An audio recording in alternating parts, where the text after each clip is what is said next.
প্রিয় ভাইরা আমার, তাই ইসলামে মন গড়া কোনো ইবাদতের সুযোগ নেই। অতএব আমরা স্পষ্টভাবে বলতে পারি, এক হলো প্রচলিত সমাজে শবে মেরাজকে কেন্দ্র করে যে দিন তারিখ বলা হয় সেটি সঠিক নয়। দ্বিতীয় হলো এই বিষয়ে নবী মুহাম্মদ সাল্লাল্লাহু আলাইহি ওয়াসাল্লাম খোলাফায়ে রাশিদিন থেকে শবে মেরাজকে কেন্দ্র করে বিশেষ কোনো ইবাদত প্রমাণিত হয়নি। এরপরেও কেউ যদি করে থাকে তা অবশ্যই গুনাহের কাজ হবে, তা অবশ্যই ভ্রষ্টতার কাজ হবে, তা অবশ্যই জাহান্নামে যাওয়ার কাজ হবে, কখনো জান্নাতে যাওয়ার কাজ হতে পারে। প্রিয় ভাইরা আমার, আসুন তাহলে মেরাজকে কেন্দ্র করে আমাদেরকে কিছুই করার নেই। জবাব, অবশ্যই মেরাজকে কেন্দ্র করে কিছু করার রয়েছে। যদি মেরাজ কোরআন এবং সুন্নাহয় প্রমাণিত হয় তাহলে অবশ্যই মেরাজকে কেন্দ্র করে কিছু করার একজন মুসলিমের রয়েছে। যেহেতু আমরা আগেই বলেছি মেরাজ, ইসরা এবং মেরাজ কোরআনুল কারীমেও প্রমাণিত হয়েছে। ইসরা এবং মেরাজ সহিহ বুখারী, মুসলিম সহ গ্রহণযোগ্য অসংখ্য হাদিসে প্রমাণিত হয়েছে। অতএব ইসরা ও মেরাজে আমাদের অবশ্যই কিছু করণীয় রয়েছে। সেই করণীয় কি? সেই করণীয়র মধ্যে প্রথম বিষয় হলো আমাকে এই আকীদা পোষণ করতে হবে, আমাকে ঈমান আনতে হবে যে আল্লাহ রাব্বুল আলামিন তার প্রিয় রাসূল মুহাম্মদ সাল্লাল্লাহু আলাইহি ওয়াসাল্লামের নবুয়ত ও রিসালাত প্রমাণের জন্য যে সমস্ত মুআজিজা দিয়েছেন সেই মুআজিজাগুলির মধ্যে অন্যতম মুআজিজা হলো একটি এই ইসরা ও মেরাজ। এর মাধ্যমে আল্লাহ রাব্বুল আলামিন নবী মুহাম্মদ সাল্লাল্লাহু আলাইহি ওয়াসাল্লামের নবুয়ত ও রিসালাতকে প্রমাণিত করেছেন। যেমন উদাহরণস্বরূপ নবী সাল্লাল্লাহু আলাইহি ওয়াসাল্লাম রাতের বেলায় ইসরা মেরাজ সংগঠিত হলো। সকাল বেলা এসে মক্কার মানুষদেরকে জানালেন আজকের রাতে এই ঘটে গেছে। মক্কার মানুষেরা শোনার সাথে সাথেই তো বিশ্বাস করে ফেললো, তাই না? কি বলল তারা? সহিহুল বুখারীর হাদিসে এসেছে নবী সাল্লাল্লাহু আলাইহি ওয়াসাল্লাম বলেন, ওয়ালাম্মা কাযাবাতনি কুরাইশ ফাকুমতু ফিল হিজরি ফাজাল্লাল্লাহু লি বাইতুল মুকদ্দাস ফাতাফিকতু আনজুরু ইলাইহি ওয়া উখবিরুহুম আন আয়াতিহি। রাওয়াহু আল বুখারী। নবী সাল্লাল্লাহু আলাইহি ওয়াসাল্লাম বলেন, আমি যখন এই ইসরা ও মেরাজের সংবাদ মক্কার মানুষদেরকে দিলাম, কুরাইশের মানুষদেরকে জানালাম, তারা এটিকে বিশ্বাস করলো না। তারা আমাকে বলে ফেললো এটি একটি ডাহা মিথ্যা কথা ছাড়া কিছুই নয়। কারণ সেই যুগে সবচেয়ে গতিশীল, সবচেয়ে দ্রুত গতির বাহন দিয়ে ওই বাইতুল্লাহিল হারাম থেকে বাইতুল মুকদ্দাস যেতে পরিপূর্ণ 1 মাস সময় লাগতো। আর নবী মুহাম্মদ সাল্লাল্লাহু আলাইহি ওয়াসাল্লাম রাতের কিছু সময়ের মধ্যে এই সব ভ্রমণ তিনি করে ফেললেন। এমন কি শুধু এটুকুই নয়, বরং সেই বাইতুল মুকদ্দাস থেকে প্রথম আসমান, দ্বিতীয় আসমান, তৃতীয় আসমান, চতুর্থ আসমান পর্যন্ত তিনি গেলেন। পঞ্চম, ষষ্ঠ, সপ্তম আসমান, বরং তার চেয়ে আরো ঊর্ধ্বে তিনি গেলেন, গিয়ে তিনি সেখান থেকে ফিরে আসলেন। এটি একটি অবাস্তব বিষয় হতে পারে না বলে তারা বিশ্বাস করলো না। নবী মুহাম্মদ সাল্লাল্লাহু আলাইহি ওয়াসাল্লামকে মিথ্যা বলে ফেললো। নবী সাল্লাল্লাহু আলাইহি ওয়াসাল্লাম বললেন, তারা যখন আমাকে মিথ্যা জানলো, তাদের মিথ্যা জানার সাথে সাথে তারা আমাকে পরীক্ষা করতে চাইলো। মক্কার মানুষেরা তারা তো কেউ প্রথম, দ্বিতীয়, তৃতীয়, চতুর্থ, পঞ্চম, ষষ্ঠ, সপ্তম আসমানে কেউ যায়নি, বরং তাদের মধ্যে কেউ কেউ সেই বাইতুল মুকদ্দাস পর্যন্ত গেছে, বাইতুল মুকদ্দাস দেখেছে। অতএব ঊর্ধ্ব জগতের পরীক্ষা নেওয়ার মতো তাদের ক্ষমতা নেই, কিন্তু পরীক্ষা তারা নিতে চাইল বাইতুল মুকদ্দাসে কি ধরনের আছে না আছে সেই বিষয়ে পরীক্ষা নিতে চাইল। পরীক্ষা নিতে চাইলে নবী মুহাম্মদ সাল্লাল্লাহু আলাইহি ওয়াসাল্লাম যখন বাইতুল মুকদ্দাস দেখে আসেন, দেখে আসলে তো তিনি সেই পরীক্ষা দিতে হবে, সেই ধরনের খুঁটিনাটি। আসসালামু আলাইকুম ওয়া রাহমাতুল্লাহি ওয়া বারাকাতুহু। ইন্নাল হামদুলিল্লাহ নাহমাদুহু ওয়া নাস্তাঈনুহু ওয়া নাস্তাগফিরুহ ونعوذ بالله من شرور أنفسنا ومن سيئات أعمالنا ومن يهده الله فلا مضل له ومن يضلله فلا هادي له وأشهد أن لا إله إلا الله وحده لا شريك له وأشهد أن محمدًا عبده ورسوله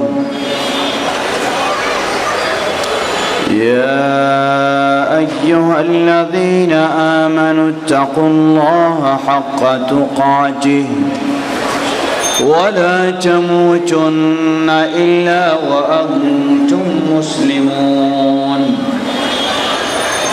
يا أيها الناس اتقوا ربكم الذي خلقكم من نفس واحدة وخلق منها زوجها وبث منهما رجالا كثيرا ونساء واتقوا الله الذي تساءلون به والأرحام إن الله كان عليكم رقيبا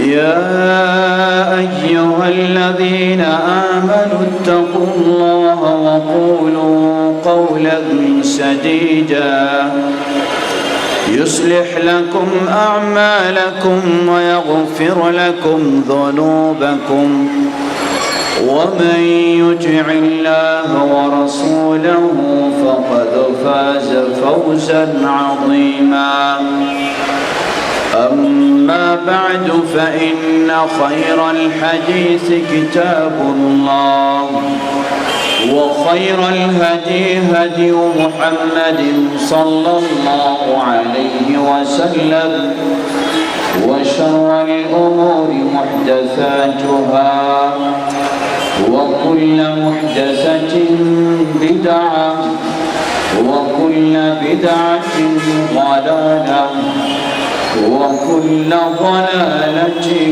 في النار فأعوذ بالله من الشيطان الرجيم بسم الله الرحمن الرحيم سبحان الذي أسرى بعبده ليلا من المسجد الحرام إلى المسجد الأقصى الذي باركنا حوله لنريه من آياتنا إنه هو السميع البصير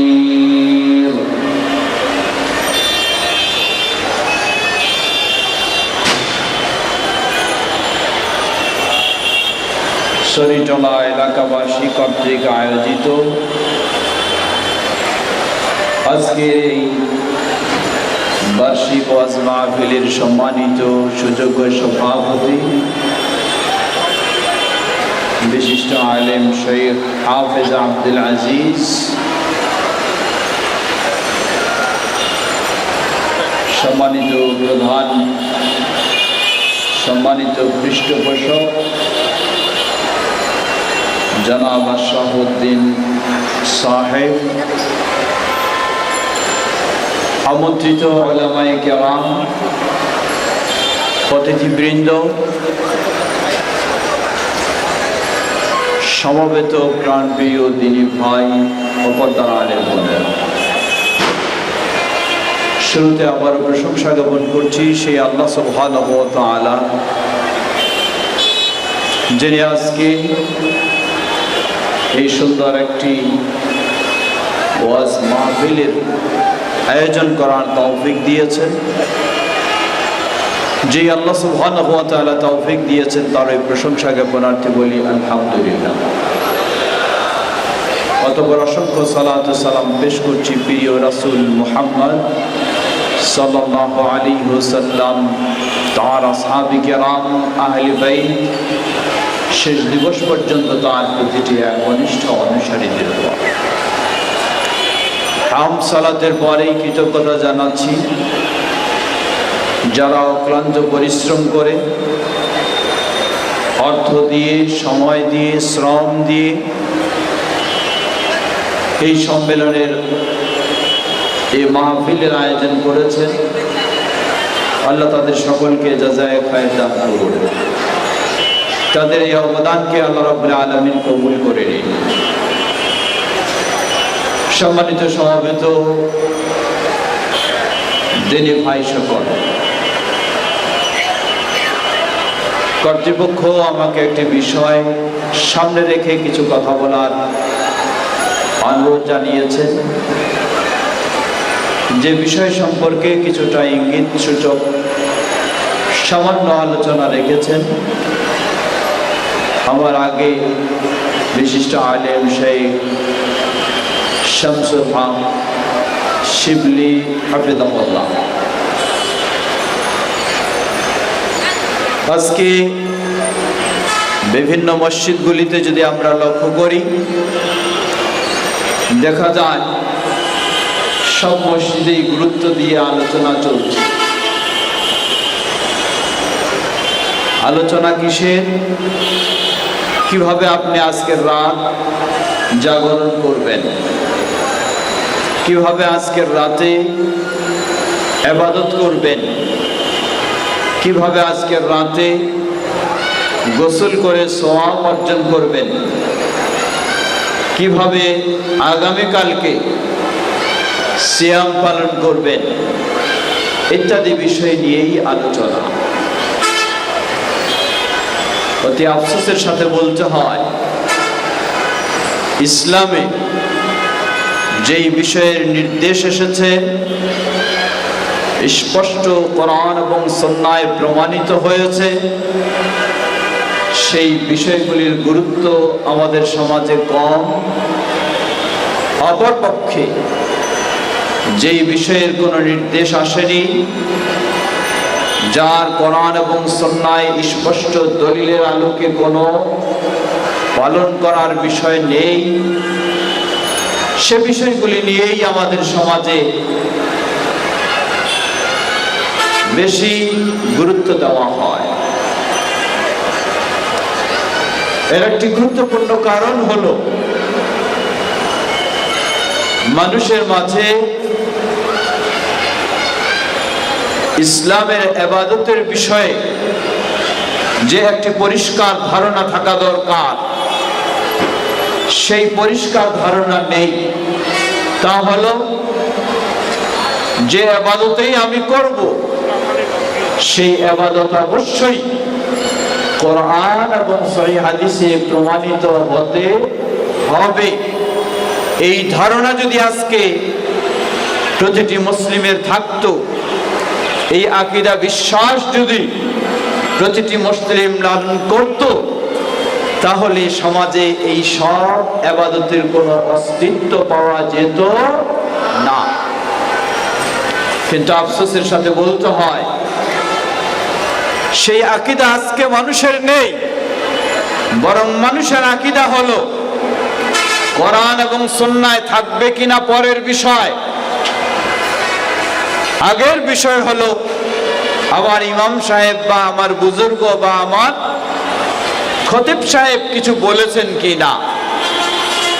যদি ইমাম সাহেব বলেন, যদি খতিব সাহেব বলেন, তাহলে অসুবিধা নেই। কোরআন সুন্নাহয় থাকুক আর নাই থাকুক, তাতে কোনো যায় আসে না, তা আমাকে পালন করতে হবে। এটি হচ্ছে আজকে আমাদের সাধারণ মানুষের আকীদা বিশ্বাস, যার ফলে কোরআন ও সুন্নাহর আলোকে প্রকৃতপক্ষে একজন মুসলিমের যা ইবাদত হওয়া দরকার, তা না হয়ে প্রচলিত সমাজে যা রয়েছে সেগুলি একজন মুসলিমের ইবাদত হিসাবে পালন হচ্ছে।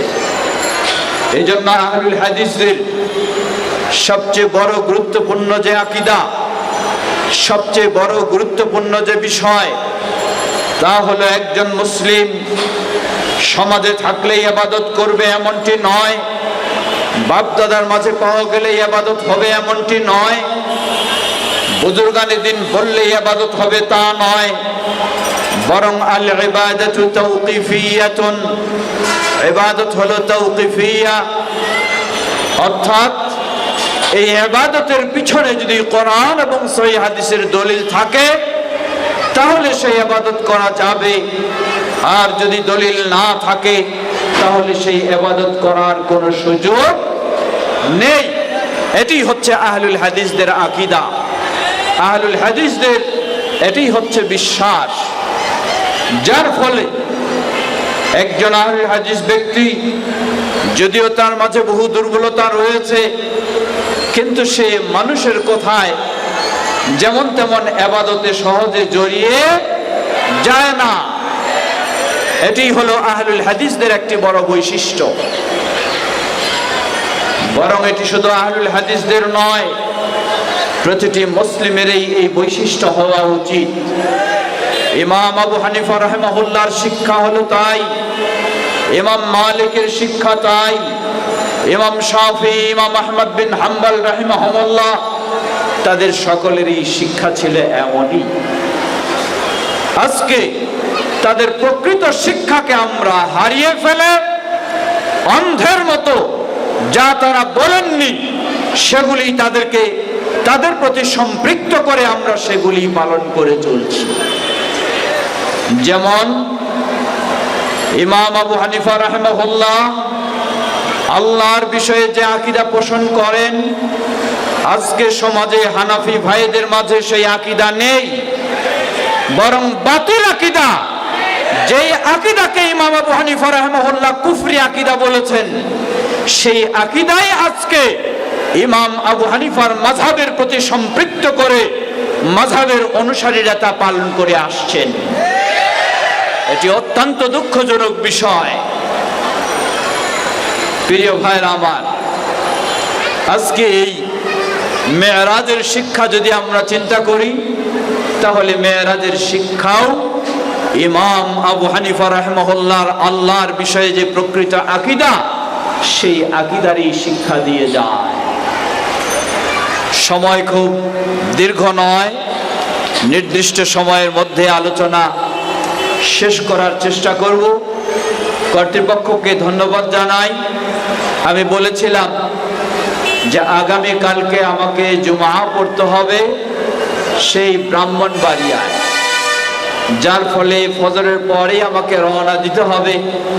এজন্য আজকে গভীর রাতে যেন আমাকে সময় না দিয়ে প্রথমের দিকেই দেন। কর্তৃপক্ষ সেটি চেষ্টা করেছেন, এজন্য কর্তৃপক্ষকে মোবারকবাদ জানাচ্ছি, ধন্যবাদ জানাচ্ছি। সম্মানিত সমবেত দিনী ভাই সকল, কোরআন সুন্নাহর দলিলের আলোকে ইসরা ও মেরাজ বিষয়ে আমার আলোচনা। প্রচলিত সমাজে ইসরা ও মেরাজ পালন করা হয় রজব মাসে 26শে দিবাগত 27শে রাত, এটিকেই শবে মেরাজ হিসাবে উদযাপন করা হয়। আমরা যদি কোরআন সুন্নাহর দলিলের আলোকে বিষয়টিকে বিচার করতে চাই তাহলে আমাদের কাছে স্পষ্ট হবে যে রজব মাসে মেরাজ সংগঠিত হয়েছে এর এমন কোন নির্ভরযোগ্য গ্রহণযোগ্য কোনো প্রমাণ নেই। বলবেন তা কিভাবে? প্রথম বিষয়, গোটা কোরআনুল কারীমে খুলে দেখুন, খুঁজে দেখুন মেরাজ কখন সংগঠিত হয়েছে, ইসরা কখন সংগঠিত হয়েছে। তার প্রমাণ শুধু এতটুকু পাওয়া যায় যে ইসরা সংগঠিত হয়েছে রাতের বেলা, দিনের বেলা নয়। যে আয়াতটি আমি শুরুতে পেশ করেছি, আল্লাহ বলেন সুবহানাল্লাযী আসরা বিআবদিহি লাইলাম মিনাল মাসজিদিল হারাম মিনাল মাসজিদিল হারামি ইলাল মাসজিদিল আকসাল্লাযী বারাকনা হাওলাহু লিনুরিয়াহু মিন আয়াতিনা ইন্নাহু হুয়াস সামিউল বাসীর। আল্লাহ বলছেন সুবহানাল্লাযী আসরা বিআবদিহি, সেই সত্তার পবিত্রতা বর্ণনা করছি যিনি স্বীয় বান্দাকে রাতের বেলা মসজিদে হারাম থেকে মসজিদে আকসা পর্যন্ত ভ্রমণ করালেন। আল্লাহ রাব্বুল আলামিন কোরআনুল কারীমে এই ইসরা তা হলো রাতের বেলা এক জায়গা থেকে আরেক জায়গায় ভ্রমণ করানো, আর মেরাজ তা হলো ঊর্ধ্বে গমন হওয়া। দুটোই কোরআনের আলোচনায় এসেছে। একটি হলো সূরা বনী ইসরাঈলের প্রথম আয়াতে, অপরটি হচ্ছে সূরা নজমের 18 নম্বর আয়াত এবং পূর্ববর্তী আয়াতগুলিতে। দুটি কোরআন মাজিদে এসেছে, কিন্তু কোরআন মাজিদে শুধু এতটুকুই তথ্য পাওয়া যায় যে এই ইসরা এবং মেরাজ সংগঠিত হয়েছে রাতের বেলা, দিনের বেলা নয়। কিন্তু কোন সালে কোন মাসে তা কোরআন এবং সুন্নায় স্পষ্ট কোনো প্রমাণ পাওয়া যায় না। আর এতটুকু প্রমাণ পাওয়া যায় যে ইসরা ও মেরাজ সংগঠিত হয়েছে হিজরতের পূর্বে, মক্কার জীবনে, মদিনার জীবনে নয়।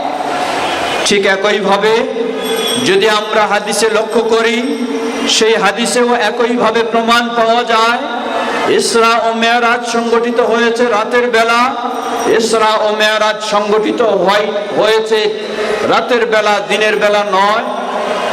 কোন মাসে কোন সালে তা হাদিসেও নির্দিষ্ট করে বলা হয়নি। অতএব কোরআন এবং সুন্নাহর আলোকে ইসরা ও মেরাজ সংগঠিত হওয়া যে সময়কাল প্রমাণিত হয়, প্রথম বিষয় হলো হিজরতের পূর্বে, দ্বিতীয় বিষয় হলো তা রাতে, দিনের বেলা নয়। কিন্তু হিজরতের পূর্বে কোন মাসে কোন সালে এ নিয়ে ঐতিহাসিকগণ প্রায় 10 থেকে 12টি মতামত ব্যক্ত করেছেন, যেগুলি আল্লামা সুফিউর রহমান মুবারকপুরী রাহিমাহুল্লাহ তিনি আর রাহিকুল মাখতুমে বর্ণনা করেছেন। সেগুলির মধ্যে আমাদের সমাজে যেই মতটিকে বলা হয় তা হচ্ছে ইসরা ও মেরাজ সংগঠিত হয়েছে নবুয়তের 10ম বছরে রজব মাসে 26 দিবাগত 27 রাতে। আমরা বলবো কোরআন এবং সহিহ হাদিসের আলোকে এ মতটি কখনোই গ্রহণযোগ্য নয়। ঠিক অনুরূপভাবে যদি আমরা ইতিহাসের আলোকেও বিষয়টিকে বিচার করতে চাই, তাহলেও প্রমাণিত হয় এই মতটি কখনো নির্ভরযোগ্য নয়। কারণ এ বিষয়ে সকলেই একমত যে এই মেরাজের রাত্রিতেই আল্লাহ রাব্বুল আলামিন নবী মুহাম্মদ সাল্লাল্লাহু আলাইহি ওয়াসাল্লামের উম্মতের জন্য 50 ওয়াক্ত সালাত ফরজ করেছেন। কয় ওয়াক্ত? 50।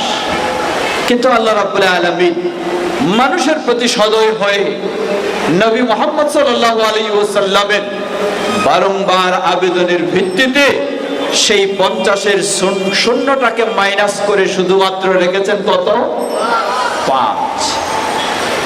সকলেই একমত যে এই মেরাজ সংগঠিত হয়েছে, এই 5 ওয়াক্ত সালাত নির্দেশ এসেছে এই মেরাজের রাত্রিতে। এই বিষয়টি স্পষ্ট। উম্মুল মুমিনিন খাদিজা রাদিয়াল্লাহু আনহা যতদিন জীবিত ছিলেন তিনি 5 ওয়াক্ত সালাত তার জীবনে পাননি। এর মানে উম্মুল মুমিনিন খাদিজা রাদিয়াল্লাহু আনহা যতদিন জীবিত ছিলেন ততদিন এই মেরাজ সংগঠিত হয়নি। খাদিজা রাদিয়াল্লাহু আনহা কবে ইন্তেকাল করলেন? খাদিজা রাদিয়াল্লাহু আনহা ইন্তেকাল করলেন নবুয়তের 10ম বছরে রমজান মাসে। খাদিজা রাদিয়াল্লাহু আনহা ইন্তেকাল করেছেন, অর্থাৎ চলছে রজব মাস। রজবের পরে হলো কি মাস? কেউ জানেন না, খবর রাখেন না? রজবের পরে কি শাবান, শাবানের পরে কি রমাদান।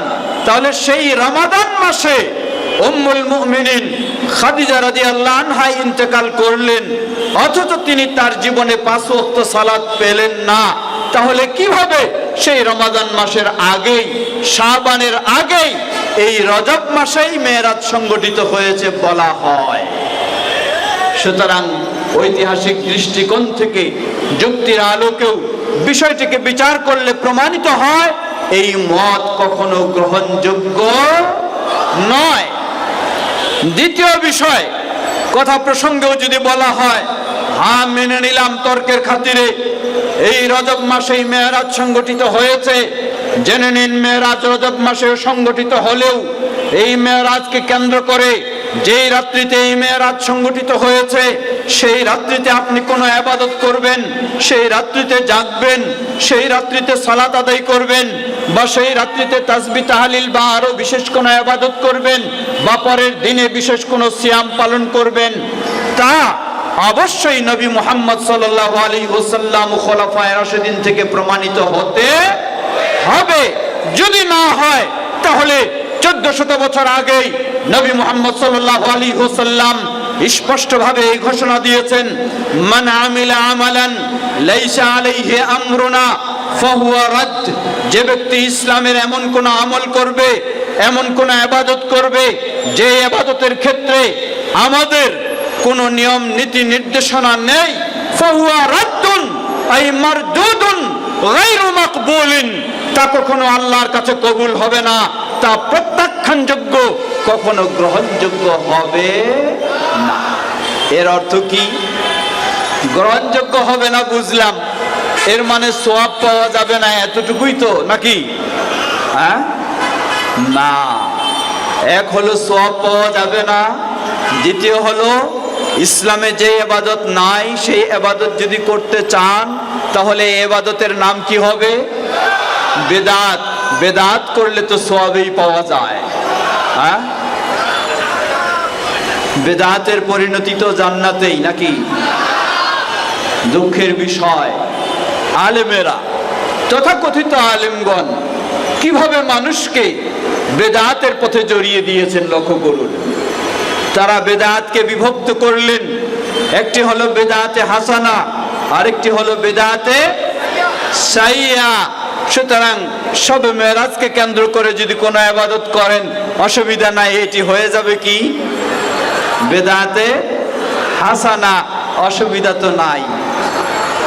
অথচ পৃথিবীর শ্রেষ্ঠ মুফতি নবী মুহাম্মদ সাল্লাল্লাহু আলাইহি ওয়াসাল্লাম 1400 বছর আগে তার প্রতিটি খুতবার ভূমিকায় মসজিদে নববীর মেম্বারে দাঁড়িয়েই তিনি বলে দিতেন, আম্মা বা'দ ফা ইন্না খায়রাল হাদিসি কিতাবুল্লাহ ওয়া খায়রাল হাদি হাদি মুহাম্মাদিন সাল্লাল্লাহু আলাইহি ওয়াসাল্লাম ওয়া শাররাল উমুরি মুহদাসাতুহা ওয়া কুল্লু মুহদাসাতিন বিদআহ ওয়া কুল্লু বিদআতিন দালালাহ।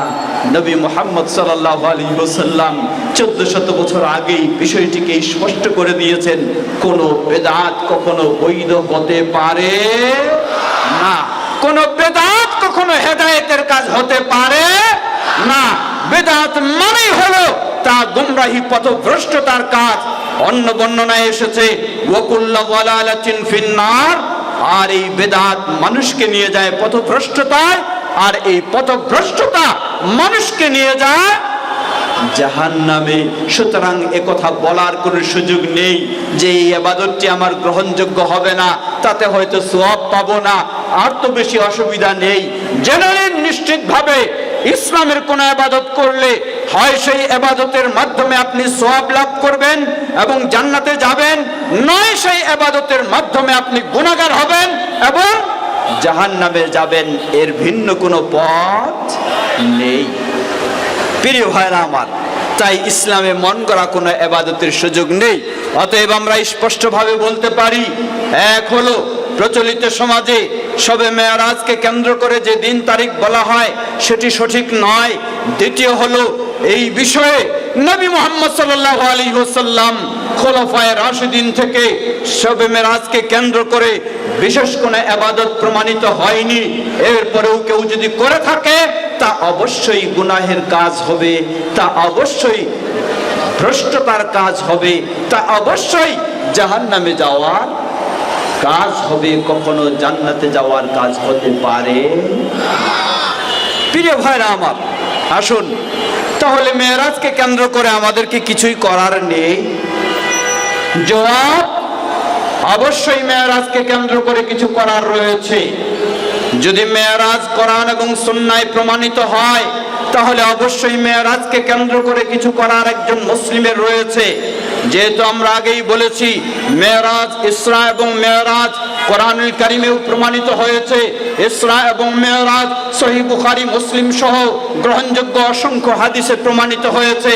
অতএব ইসরা ও মেরাজে আমাদের অবশ্যই কিছু করণীয় রয়েছে। সেই করণীয় কি? সেই করণীয়র মধ্যে প্রথম বিষয় হলো আমাকে এই আকীদা পোষণ করতে হবে, আমাকে ঈমান আনতে হবে যে আল্লাহ রাব্বুল আলামিন তার প্রিয় রাসূল মুহাম্মদ সাল্লাল্লাহু আলাইহি ওয়াসাল্লামের নবুয়ত ও রিসালাত প্রমাণের জন্য যে সমস্ত মুআজিজা দিয়েছেন সেই মুআজিজাগুলির মধ্যে অন্যতম মুআজিজা হলো একটি এই ইসরা ও মেরাজ।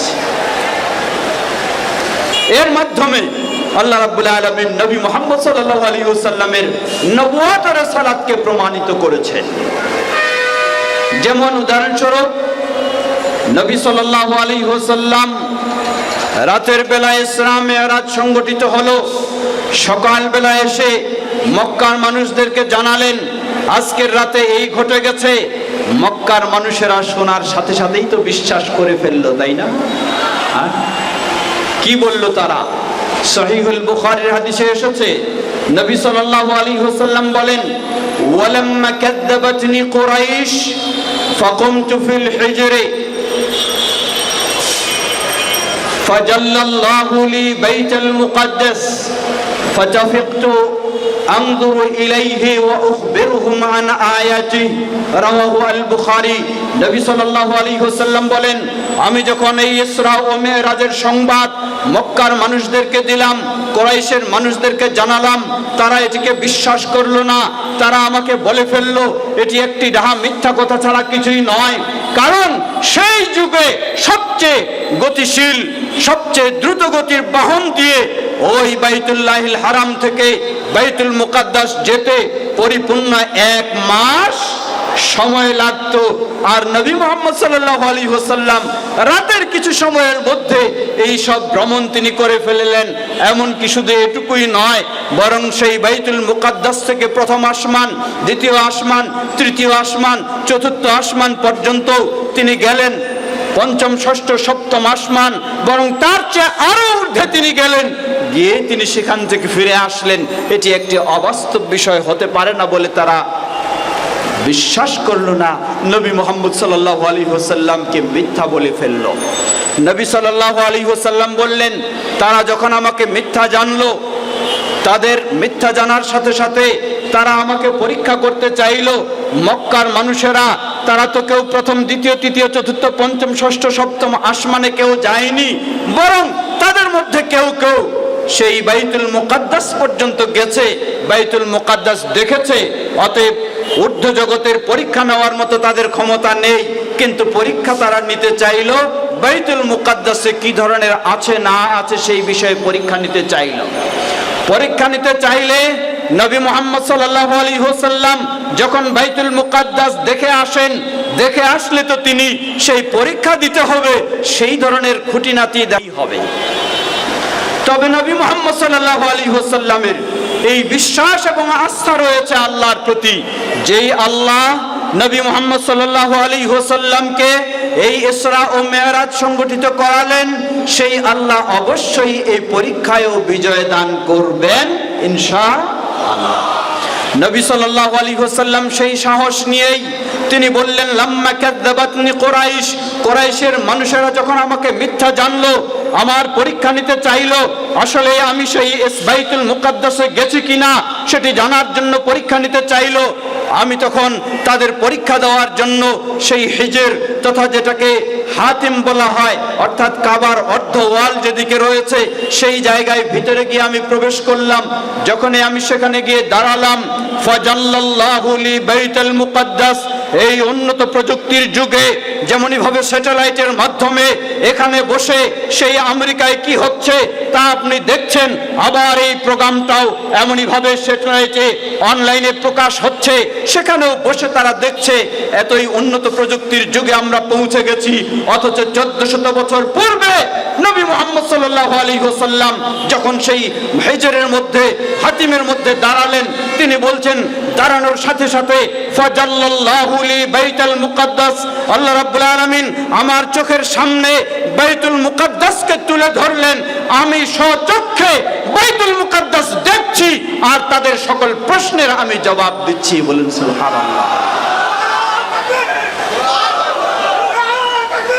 প্রিয় ভাইরা আমার, সুতরাং নবী সাল্লাল্লাহু আলাইহি ওয়াসাল্লামকে ওই 1400 বছর আগেও আল্লাহ রাব্বুল আলামিন এই উন্নত স্যাটেলাইটের মাধ্যমে বাইতুল মুকাদ্দাসকে দেখালেন, আর তিনি সব জবাব দিয়ে তাদের কাছে বিজয় লাভ করলেন। এটি হচ্ছে নবী মুহাম্মদ সাল্লাল্লাহু আলাইহি ওয়াসাল্লামের জন্য অন্যতম একটি মুআজিজা। লক্ষ্য করুন, আল্লাহ রাব্বুল আলামিন এই মুআজিজার মাধ্যমে নবী মুহাম্মদ সাল্লাল্লাহু আলাইহি ওয়াসাল্লামকে কত বড় শ্রেষ্ঠত্ব দান করলেন। উন্নত প্রযুক্তির যুগে এই পৃথিবী ছেড়ে মানুষ ঊর্ধ্ব দিকে ছুটছে, কেউ মঙ্গল গ্রহে, কেউ আরো কোন গ্রহে, কেউ চাঁদের দেশে, আরো বিভিন্ন জায়গায় যাওয়ার সুযোগ হচ্ছে। মনে হচ্ছে যেন বহু ঊর্ধ্বে চলে গেছে, বহু উন্নত পর্যায়ে পৌঁছে গেছে। লক্ষ্য করুন, সব কিছুই যদি চিন্তা করা হয়, সবগুলি হচ্ছে প্রথম আসমানের নিচে না উপরে? সব নিচে। অথচ 1400 বছর আগে আল্লাহ রাব্বুল আলামিন নবী মুহাম্মদ সাল্লাল্লাহু আলাইহি ওয়াসাল্লামকে সশরীরে জাগ্রত অবস্থায় বাস্তবভাবে নবী মুহাম্মদ সাল্লাল্লাহু আলাইহি ওয়াসাল্লামকে এই সব গ্রহের ঊর্ধ্বে প্রথম আসমানে, দ্বিতীয় আসমানে আরো 500 বছর ঊর্ধ্বে, তৃতীয় আসমানে আরো 500 বছর ঊর্ধ্বে, চতুর্থ আসমানে আরো 500 বছর ঊর্ধ্বে, পঞ্চম আসমানে আরো 500 বছর ঊর্ধ্বে, ষষ্ঠ আসমানে আরো 500 বছর ঊর্ধ্বে, সপ্তম আসমানে আরো ঊর্ধ্বে, যেখানে জিবরিল আলাইহিস সালামেরও যাওয়ার সুযোগ ছিল না, সেখান পর্যন্ত আল্লাহ রাব্বুল আলামিন এমন ঊর্ধ্বে নিয়ে গেলেন যা কিয়ামত পর্যন্ত কোনো মানুষের সেই ঊর্ধ্বে যাওয়া সম্ভব হবে না। আল্লাহ রাব্বুল আলামিন নবী মুহাম্মদ সাল্লাল্লাহু আলাইহি ওয়াসাল্লামকে সেই ঊর্ধ্ব জগতে যাওয়ারও সর্বশ্রেষ্ঠত্ব তিনি দান করলেন এই মেরাজের মাধ্যমে। প্রিয় ভাইরা আমার, সুতরাং এই মেরাজ হচ্ছে নবী মুহাম্মদ সাল্লাল্লাহু আলাইহি ওয়াসাল্লামের জন্য একটি বড় ধরনের মুআজিজা, যার মাধ্যমে আল্লাহ রাব্বুল আলামিন তার নবুয়ত ও রিসালাতের সত্যতাকে প্রমাণ করলেন।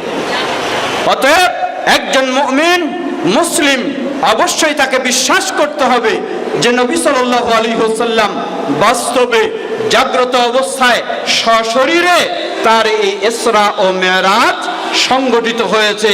যদিও মুতাজিলার বিশ্বাসী যারা, তারা সশরীরে এটিকে বিশ্বাস করে না, তারা বলে এটি রুহানি ভাবে হয়েছে। মূলত কোরআন এবং সুন্নাহ বলে দিচ্ছে এটি রুহানি ভাবে নয়, এটি জিসমানি ভাবে সশরীরেই এটি সংগঠিত হয়েছে। এমনই বিশ্বাস হবে আহলুস সুন্নাহ ওয়াল জামাতে।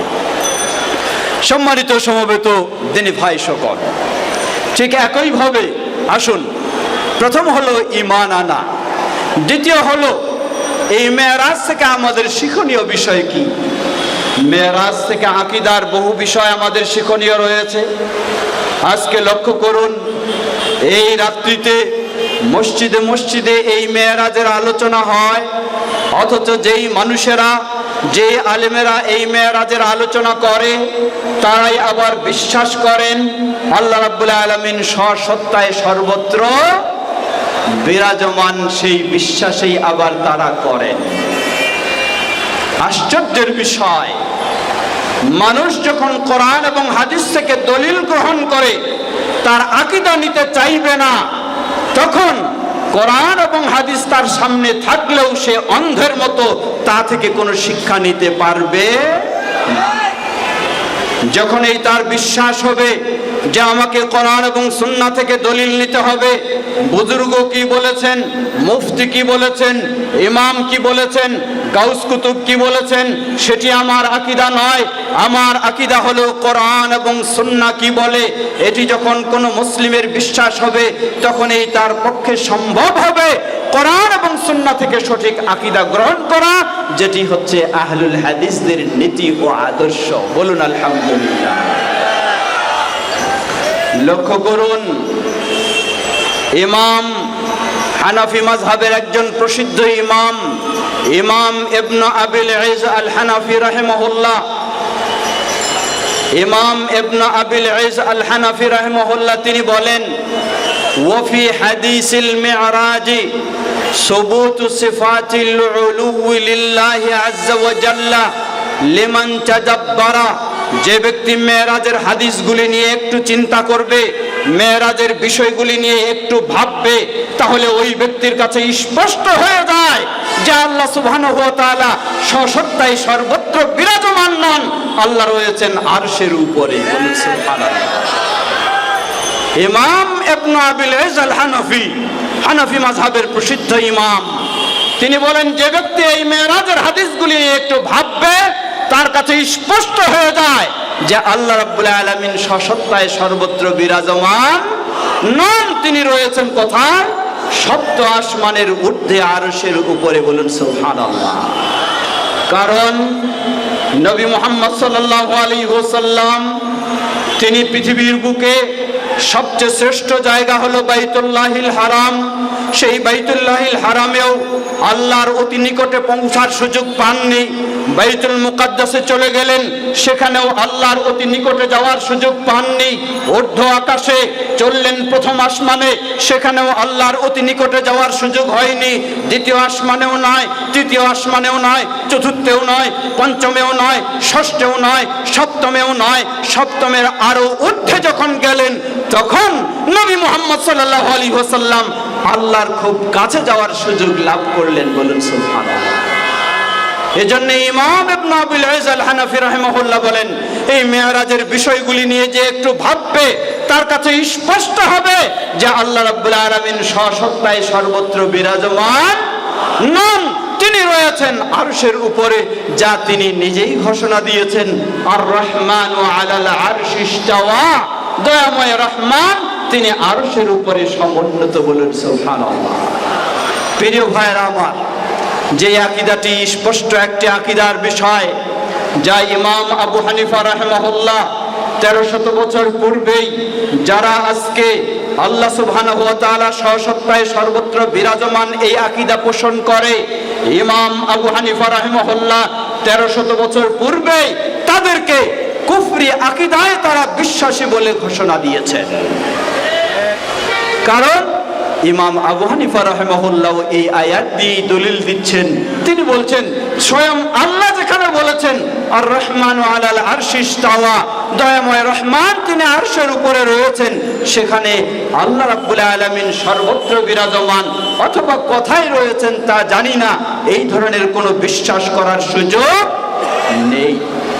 কিন্তু আফসোসের সাথে বলতে হয়, আজকে সেই ইমাম আবু হানিফার অনুসারী হওয়া সত্ত্বেও ইমাম আবু হানিফার আকীদাকে গ্রহণ করা হয়নি।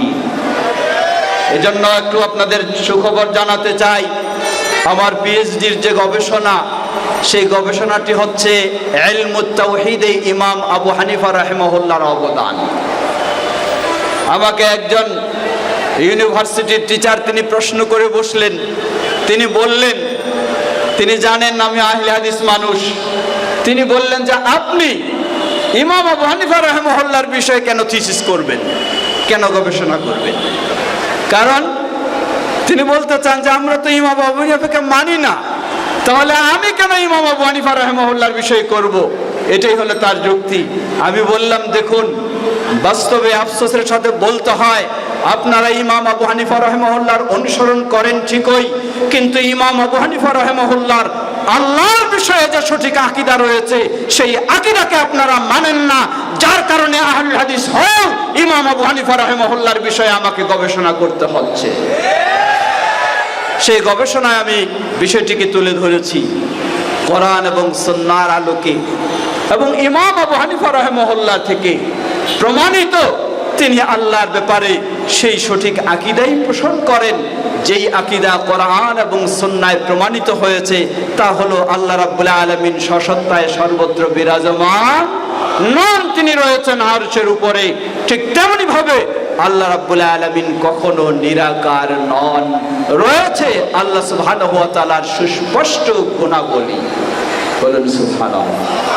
সেটি বাংলায় প্রকাশ হবে ইনশাআল্লাহ, যার মাধ্যমে আশা করি আল্লাহ রাব্বুল আলামিন যারা ইমাম আবু হানিফা রাহিমাহুল্লাহর অনুসারী হওয়া সত্ত্বেও ভ্রান্ত আকীদায় রয়েছে তাদের আকীদার সংশোধন হবে বলে আশা করি ইনশাআল্লাহ। প্রিয় ভাইরা আমার, এই ইসরা ও মেরাজ আমাদেরকে শিক্ষা দিচ্ছে একজন মুমিন মুসলিম আল্লাহর বিষয়ে আকীদা পোষণ করবে আল্লাহ সুবহানাহু ওয়া তাআলা সসত্তায় সর্বত্র বিরাজমান নন, বরং আল্লাহ সুবহানাহু ওয়া তাআলা রয়েছেন সপ্ত আসমানের ঊর্ধ্বে আরশের উপরে। সেই আরশের উপর থেকেই সেখানে আল্লাহ রয়েছেন, কিন্তু সেখান থেকেই দর্শনের দিক থেকে, শ্রবণের দিক থেকে, জ্ঞানের দিক থেকে, ক্ষমতার দিক থেকে আল্লাহ সুবহানাহু ওয়া তাআলা সর্বত্র রয়েছেন। আল্লাহ রাব্বুল আলামিন সসত্তায় রয়েছেন আরশের উপরে, আর দর্শন, শ্রবণ, জ্ঞান এবং ক্ষমতা ইত্যাদির দিক থেকে রয়েছেন আল্লাহ রাব্বুল আলামিন সর্বত্র। কত গভীরে কিছু করা হয় আল্লাহ রাব্বুল আলামিন তা দেখেন, কত গোপনে কিছু বলা হয় আল্লাহ রাব্বুল আলামিন তা শোনেন। সেই শোনার দিক থেকে, সেই দেখার দিক থেকে, সেই জানার দিক থেকে, সেই ক্ষমতার দিক থেকে আল্লাহ রাব্বুল আলামিন সর্বত্র রয়েছেন, কিন্তু সসত্তায় তিনি রয়েছেন আরশের উপরে, যা স্পষ্টভাবে স্বয়ং আল্লাহ 7টি আয়াতে তিনি স্পষ্টভাবে বর্ণনা দিয়েছেন। এই আকীদায় শিক্ষা দিচ্ছে আমাদেরকে এই ইসরা ও মেরাজ।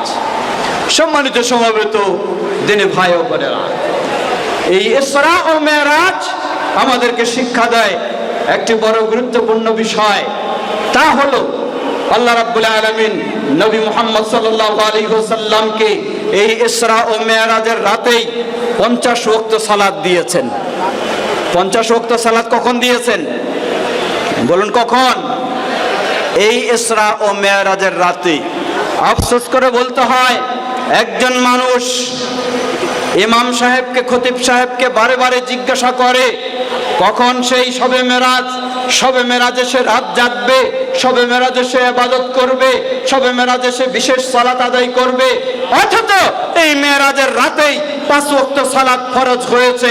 গোটা বছরে তার 5 ওয়াক্ত সালাতের খোঁজ খবর পাওয়া যায় না। এভাবেই ইসলাম নষ্ট হয়ে যাচ্ছে, এভাবেই ইবলিস মানুষকে বেদাতের দিকে জড়িয়ে দিয়ে ইসলাম থেকে বের করে নিচ্ছে।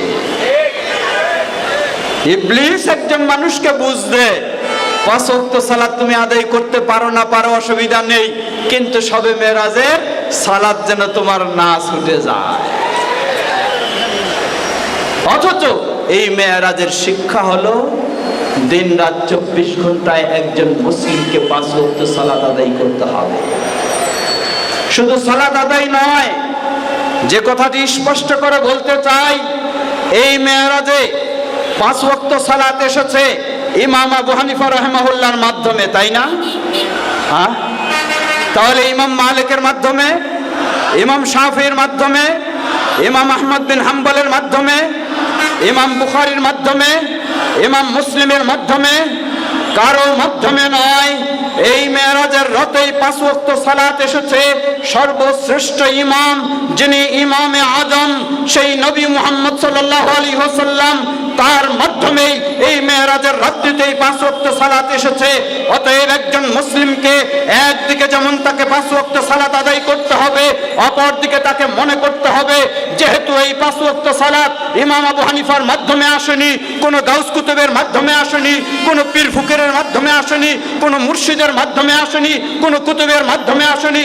সুতরাং এই 5 ওয়াক্ত সালাত কোন ইমামের অনুসরণ করে পড়া যাবে না, কোন গাউস কুতুবের অনুসরণ করে পড়া যাবে না। এই 5 ওয়াক্ত সালাত আদায় করতে হবে প্রিয় নবী মুহাম্মদ সাল্লাল্লাহু আলাইহি ওয়াসাল্লামের অনুসরণ করে। এই মেরাজ সেই শিক্ষা দিয়ে যায়। আজকে আপনি মেরাজ থেকে সালাত নেবেন, কিন্তু যার মাধ্যমে আপনি এই সালাত পেয়েছেন তার কাছে সালাতের পদ্ধতি না নিয়ে আপনার ইমামের কাছে, আপনার পীর মুর্শিদের কাছে সালাতের পদ্ধতি নেবেন, নিশ্চয়ই আপনি এটি বড় ধরনের অন্যায় করেছেন। তাই তো আল্লাহ রাসূল সাল্লাল্লাহু আলাইহি ওয়াসাল্লাম স্পষ্ট ঘোষণা দিয়েছেন, তিনি বলেন সাল্লু কামা রাআইতুমুনি উসাল্লি, তোমরা সালাত ঠিক সেভাবে আদায় করো যেভাবে তোমরা সালাত আদায় করতে আমাকে দেখেছ। প্রিয় ভাইরা আমার, প্রথম বিষয় হলো মেরাজের শিক্ষার মধ্যে হলো 5 ওয়াক্ত সালাত আমাকে আদায় করতেই হবে। লক্ষ্য করুন আজকে আমরা কত দুর্বল হয়ে গেছি। কেউ তার অফিসের ব্যস্ততার কারণে 5 ওয়াক্ত সালাত জামাতের সাথে সুন্দরভাবে আদায় করতে পারে না, কেউ তার ব্যবসা বাণিজ্যের ব্যস্ততার কারণে পারে না, কেউ তার পারিবারিক ব্যস্ততার কারণে পারে না, কেউ তার ক্ষেত খামারের ব্যস্ততার কারণে পারে না। আল্লাহ রাব্বুল আলামিন বান্দার প্রতি কত দয়া করেছেন, 24 ঘন্টায় 5 ওয়াক্ত দিয়েছেন, 24 ঘন্টায় তিনি দিয়েছিলেন 50 ওয়াক্ত। ওই 50 ওয়াক্ত যদি আল্লাহ বহাল রাখতেন, কোন মানুষের পক্ষে বলার সুযোগ ছিল না যে আমার পক্ষে পালন করা সম্ভব নয়, বলার সুযোগ ছিল না, কারণ পালন করতেই হবে। আমাকে যেহেতু জীবিত রেখেছেন কে? জীবিত রেখেছেন কে? সুস্থ রেখেছেন কে? চলার সুযোগ দিয়েছেন কে? অফিসে কাজ করার সুযোগ দিয়েছেন কে? ব্যবসায় বসার সুযোগ দিয়েছেন কে? ক্ষেত খামারে কাজ করার সুযোগ দিয়েছেন কে? যেই আল্লাহ আমাকে সুস্থ রেখেছেন, যেই আল্লাহ আমাকে জীবিত রেখেছেন, যেই আল্লাহ আমাকে সর্বক্ষেত্রে কাজ করার সুযোগ দিয়েছেন, একজন মুসলিম হিসাবে আমাকে মনে রাখতে হবে আমার জীবনে সেই আল্লাহরই সন্তুষ্টির জন্য 5 ওয়াক্ত সালাত আমাকে অবশ্যই আদায় করতে হবে। প্রিয় ভাইরা আমার, মনে রাখতে হবে মানুষের দুর্বলতা বহু রকমের, মানুষের ব্যস্ততা বহু রকমের। চলে গেল মাত্র কয়েকদিন আগে, এখনো তো পূর্ণভাবে চলে যায়নি, এখনো তার জের রয়েছে। কিসের জের রয়েছে বলেন তো? বলতে পারেন কিসের? বলে গেলেন এত তাড়াতাড়ি? করোনা। কিসে? করোনা। করোনার সময় তো অবস্থা তাই হয়েছিল, যেই মানুষের যত ব্যস্ততা, যেই মানুষ যত ব্যস্ত মানুষ, ওই মানুষ ততই অকর্মণ্য হয়ে ঘরে বসেছিল, ঠিক কিনা? যিনি যত বড় তার পক্ষে তত ঘরের ভিতরে তিনি লুকায় ছিলেন, বাইরে বের হন নাই। সেই কথাগুলিকে মনে রাখতে হবে। যে আল্লাহ রাব্বুল আলামিন করোনা দিয়ে আপনার অফিস আদালত সব বন্ধ করে দিয়ে, আপনার গাড়ি ঘোড়া সব বন্ধ করে দিয়ে, আপনার হাট বাজার সব বন্ধ করে দিয়ে আপনাকে ঘরে আবদ্ধ করে রেখেছিলেন, ওই আল্লাহর সন্তুষ্টির জন্য যদি আপনি 5 ওয়াক্ত সালাত ঠিকভাবে আদায় না করেন, আবারও সেই আল্লাহর আযাব এসে আপনাকে ঘরে আবদ্ধ করে রাখা হতে পারে, ঠিক কিনা? অতএব এই মেরাজ থেকে আমাদের সেই শিক্ষা নেওয়া উচিত যেন আমরা একজন মুসলিম হিসাবে প্রতিদিন কমপক্ষে 5 ওয়াক্ত সালাত আদায় করতেই হবে। আর তা হতে হবে কার পদ্ধতি অনুযায়ী? নবী মুহাম্মদ সাল্লাল্লাহু আলাইহি ওয়াসাল্লাম এর পদ্ধতি অনুযায়ী। সম্মানিত সমবেত দিনী ভাই ও বোনেরা, এই মেরাজ আমাদেরকে আরো শিক্ষা দিয়ে যায়। কি শিক্ষা দিয়ে যায়? নবী মুহাম্মদ সাল্লাল্লাহু আলাইহি ওয়াসাল্লাম থেকে যা বিশুদ্ধভাবে প্রমাণিত, এই মেরাজের রাতেই নবী সাল্লাল্লাহু আলাইহি ওয়াসাল্লামকে দেখানো হলো যাদেরকে শাস্তি দেওয়া হচ্ছে। সেই শাস্তিপ্রাপ্ত ব্যক্তিদের মধ্যে এক শ্রেণীর ব্যক্তি হলো যাদের হাতের নখগুলি হলো অনেক বড় বড়। সেই বড় বড় নখ দিয়ে তারা তাদের চেহারা ও পার্শ্ব দেশ থেকে সেই গোস্তগুলিকে খামচায় তুলে তুলে সেগুলি যেন ভক্ষণ করছে। বলুন নাউযুবিল্লাহ। এই মেরাজের রাতে মধ্যে সেটি দেখলেন, তা দেখানো হলো। আজকে আমাদের স্বভাব হয়েছে, আমাদের কালচার হয়ে গেছে, কোনো ব্যক্তির বিষয় নিয়ে যত সমালোচনা করতে পারবো, যত পরনিন্দা করতে পারবো, তত যেন আমি আরো বেশি ভালো কাজ করছি, এমনই আমাদের একটি ধারণা হয়েছে। জেনে নিন, ইসলামে এই বিষয়টিকে চরম জঘন্যতম অপরাধ হিসাবে এটিকে চিহ্নিত করা হয়েছে। অতএব একজন মুসলিম এই ক্ষেত্রে সচেতন সতর্ক হয়ে তাকে শিক্ষা নিতে হবে। এই মেয়ারাজ থেকেই শিক্ষা নিতে হবে। এই জঘন্যতম অপরাধটিকে ইসলাম হারাম করে দিয়েছে। নবী সাল্লাল্লাহু আলাইহি ওয়াসাল্লাম দুটি কবরের পাশ দিয়ে যাচ্ছিলেন। যেই কবরবাসীকে আযাব দেওয়া হচ্ছে তাদের মধ্যে একটি হচ্ছে আন্নাহু ইয়ামশি বিন নামিমা। তার অপরাধ ছিল এতটুকুই, সে একজনের কথা আরেকজনের কাছে নিয়ে যায়, আরেকজনের কথা আরেকজনের কাছে বলে বেড়ায়। সমাজে অনেক মানুষই রয়েছি যারা এই সমস্ত কর্মকাণ্ড না করলে তৃপ্তি লাভ করতে পারি না, ঠিক কিনা? মনে রাখবেন, কাজটি মনে হয় খুব সহজ, মনে করি যে কি অসুবিধা, একজনের কথা আরেকজনকে জানালাম, একজনের কথা আরেকজনকে বললাম। নবী সাল্লাল্লাহু আলাইহি ওয়াসাল্লাম তাই বলেছেন, খুব বড় বিষয়ে তাকে আযাব দেওয়া হচ্ছে না, ছোট বিষয়ে মানে মানুষ এই কাজটাকে খুব ছোটই মনে করে থাকে, কিন্তু অপরাধের দিক থেকে সেটি কখনো ছোট নয়। এই মেয়ারাজ থেকে সেই শিক্ষাই নবী মুহাম্মদ সাল্লাল্লাহু আলাইহি ওয়াসাল্লাম সরাসরি আল্লাহ রাব্বুল আলামিন তাকে তাই দেখালেন। যারা এই অপকর্মে জড়িয়ে থাকে তাদেরকে কিভাবে ভয়ঙ্কর শাস্তি দেওয়া হচ্ছে। প্রিয় ভাইরা আমার, সেই মেয়ারাজ থেকে আমরা এই শিক্ষা নিয়ে আমাদের আদর্শ, আমাদের আখলাক যেন আরো সুন্দর করতে পারি, সেই চেষ্টা আমাদের সকলকে সবসময় অব্যাহত রাখা উচিত। আল্লাহ আমাদের সবাইকে সে তৌফিক দান করুন। কথা আর দীর্ঘ করতে চাই না, যেহেতু আমাদের মুহতারাম পরবর্তী আলোচক তিনি উপস্থিত হয়ে গেছেন, আর আমিও একটু তাড়াতাড়ি শেষ করতে চাই। সুতরাং পরিশেষে আবারও স্মরণ করে দিতে চাই, মেরাজকে কেন্দ্র করে প্রচলিত সমাজে যা বলা হয়, রজব মাসের 26 দিবাগত 27 রাতে সংগঠিত হয়েছে, তা কখনো নির্ভরযোগ্য ও সঠিক নয়। দ্বিতীয়, এই মেরাজকে কেন্দ্র করে বিশেষ কোনো রাত, এই রাত হোক আর যে কোনো রাত হোক, সেই রাতে বিশেষ কোনো ইবাদত নবী মুহাম্মদ সাল্লাল্লাহু আলাইহি ওয়াসাল্লাম ও খোলাফায়ে রাশিদিন থেকে প্রমাণিত নয়। তৃতীয়, এই মেরাজকে কেন্দ্র করে যা কিছু, শবে মেরাজকে কেন্দ্র করে দিনে বা রাতে যা কিছু করা হয়, সবগুলি অবশ্যই বিদআতের অন্তর্ভুক্ত হবে। চতুর্থ, এই মেরাজ থেকে একজন মুসলিমকে শিক্ষা গ্রহণ করতে হবে। প্রথম বিষয় হলো সে কোরআন এবং সহিহ হাদিসের আলোকে নবী মুহাম্মদ সাল্লাল্লাহু আলাইহি ওয়াসাল্লামের জীবনে মুআজিজাগুলির মধ্যে অন্যতম মুআজিজা হলো এই ইসরা ও মেরাজ একটি, তা বিশ্বাস করবে।